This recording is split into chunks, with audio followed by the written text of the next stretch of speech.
Welcome back to Fox and Friends First. Well, Donald Trump, he was the big winner in the delegate-rich state of Arizona. The GOP frontrunner taking home all of the state's 58 delegates last night. But in Utah, Ted Cruz crushed the competition in the caucuses there. So what does this mean for the election going forward? Well, let's ask Ron Meyer. He is the editor of Red Alert Politics. Ron, good to see you. Thanks for waking up so early. We appreciate it. Good morning, Abby. All right. So as you know, the border is a huge issue in the state of Arizona. This is something that Donald Trump has been talking about from day one of running for the presidency, and there are reports that there were people standing in line for 2, 3, 4 hours to vote for Donald Trump. Obviously, he's saying some things that voters are wanting to hear in Arizona.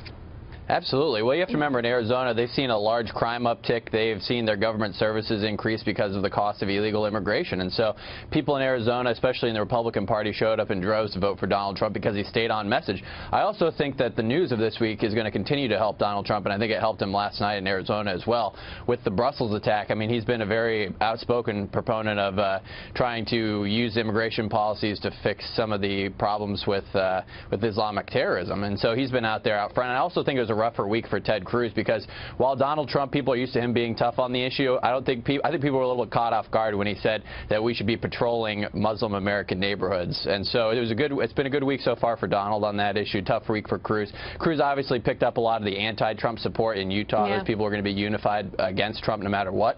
And so that's what we saw last night. Well, as you said, Ted Cruz did have a big night in the state of Utah, winning well more than the majority there.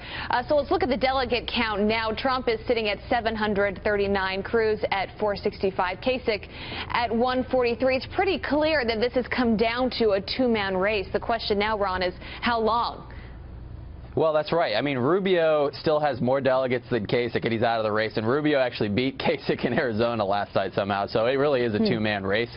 And Donald Trump's still not on pace to get the 50% plus one he needs. So we're still on track for an open convention.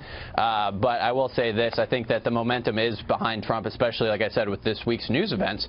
And so the question is, can Cruz catch up? Can he unite the anti-Trump vote? Can he get people who are in the moderate mainstream Republicans, independent Republicans, to come support him? And like I said, I think this week's comments are going to be really rough on him because it doesn't seem like a mainstream candidate to come out and say that we should be patrolling, basically disregarding the Fourth Amendment of the Constitution, using general warrants and going into Muslim American communities, a lot of which, by the way, are peaceful. Obviously, there are some issues. Yeah. And I just don't think that a lot of folks in the mainstream Republicans, especially young Republicans, by the way, are going to be supportive of that. And those are the people that Cruz needs to unite behind him if he wants to have a shot at Trump.